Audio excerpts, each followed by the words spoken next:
Hey, so this is the wrap-up for Lords of Sierra Madre. I really enjoy the game. There's a reason I gave it a 9 rating. I don't give a lot of games 9s. I know you're seeing a few that I really like recently, but there's a number of reasons to really, really like this game. First of all, the idea behind it, the almost junta-like political situation where you can become president, where you can become a governor, where you can really threaten other players. It's another game that I didn't mention that's similar to this, something by Panther Games called Shanghai Trader. I don't have that, but I've only played it once or twice, and I remember it having kind of a similar, you have this combination of political, underworld, and economic influences. So I like the combination of ideas. I like this Silverton-like aspect of investing in properties, waiting for them to mature, rolling, although we didn't see this, to see how valuable mines are, trying to link things up that need to be linked by railroad, making the different connections to other people's property and making profits collaboratively in that way, mixed with the military side where you can say, you're in my area, you're going to pay some taxes on this whole operation. All that pleases me to a great extent. There are some definite problems with the game, though, that I want to point out because they may not be apparent just from play. One, which I think is, well, a couple that are. One is, there's a tendency that there's not a lot you can do on any given turn. Each player, there may be one good new card out there. And until there's a strong economy in place, the railroads don't become a valuable asset. So it's whatever gets turned up is what's worth investing in, outside of military cards, which right at the beginning are definitely a steal cost-wise, because later on they could go for a fortune. Give them what they can do. Another is, as we saw, out of 8 players that I started with, I dropped 4 of them out in a solitaire game. How often do you see people dropping players out in a solitaire game? One reason is that it doesn't hurt. So it would be a good idea if you're going to play this to have something else for people to do as they drop out, or maybe, you know, they're willing to just leave. But so it's a great game in sort of a convention type setting, or where there are multiple games going on in a group or whatever. It's a big game though. For those of you who are looking at, like, you know, comparing it to 18XX or something like that, this is going to take usually 8 hours, maybe less with people who are really familiar with it because you can fly through some of the turns. Okay. Another gripe is the components. And this is really sad because obviously the company put a lot of money in this edition to put out good components.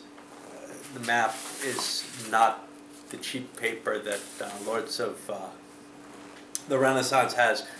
Decent cards, I mean, you know, production quality. Nice card stock for the player aid mats. Rules are good. Looking.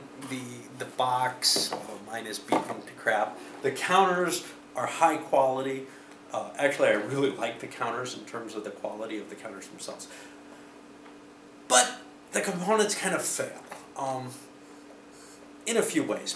One is, this is a lot of map for how much it's used. I think it could be shrunk a little bit. Not to the degree that Lords of the Renaissance is, which is really, I mean, tiny. It's one of these in size. But to say, I don't know, maybe 80% of the size. But maybe that's not necessary because of the, you know, the spaces for the cards are needed and stuff like that. But when you combine the map and 8 players' cards around it, even on a conference table, which I don't have, but, you know, I've played it on such, it becomes hard for everybody to reach everything. And maybe if things were just a little bit smaller, it would be better.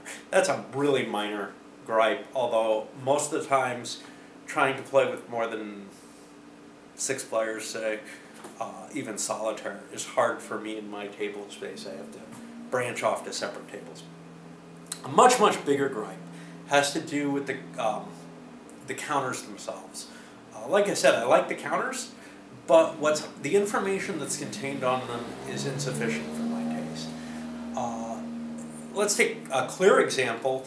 The Mexican military units are, and actually the American Army units, they're not distinguished from each other. The Federales, there's 4 different Federale counters, and every one should have the number that's listed on the card on it. Every single counter is in the game.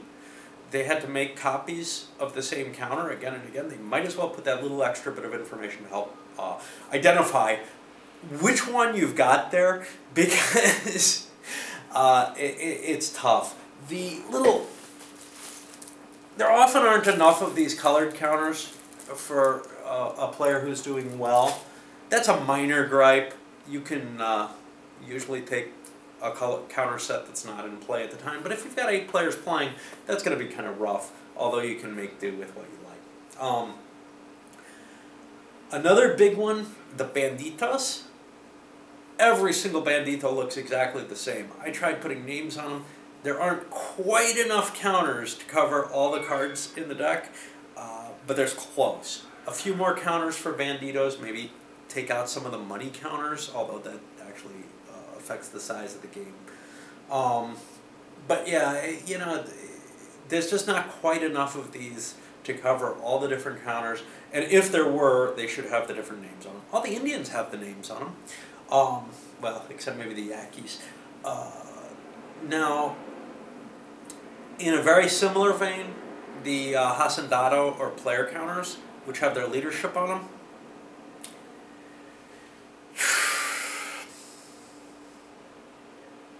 these are a tough call, but I would rather have some way of numerically marking the leader counter, the leader value on the player aid card, or and just have a colored counter for that leader, or some other way of identifying leaders specifically with who they are. As it stands, again, a Hacendado goes running off with gold under him. You have to put some kind of marker on top of him to indicate who he really is. I would rather have the markers be the people, and maybe not have the people pictured on the card as much, because the cards change hands. I don't have to hold my original Hacienda. But beyond these minor gripes about the design of the counter sheet, one final gripe is the rules. They're tremendously pleasant to read. Eklund obviously is an enjoyable writer and a clever guy at that to come up with this. But there's a lot of cases where the rules seem a little ambiguous. There's a few cases where something is just not covered at all, and you have to make some kind of decision beforehand. So I would suggest playing with someone who has done their work on the game and come up with some decisions already, so that they present it and you learn it from them. It's a pain in the butt, even for me, where I kind of know the game pretty well, to go back through the rules and try to hunt for something when that something may not even exist, or there may be contradictory hints about it here and there. Usually I think I can come to a pretty good decision on these things, but it's definitely not a game that I would say you would want to sit down and try to play it by the rules at a tournament where winning is a big deal. I do have some errata for it from quite a ways back, and it clarifies a few issues, but I don't think that it's really sufficient to cover all the different questions that one could come up with. Anyway, this and definitely Lords of the Renaissance, and perhaps there's another one, Lords of the Spanish Main or something like that, and there may be others. I really like this system. It's innovative. It's interesting. I don't know how many games are worth playing. You know, how many different ones of these are worth having. My feeling with Lords of the Spanish Main is that it sounded a little more simplistic than either of these, and I might rather not have another game in that same system. Although, who knows? I do really like this system. We'll see what we go on towards. But yeah, I mean, Eklund is obviously a clever fellow. And I'm tempted to try some of his other games, even if they look really, really scary sometimes.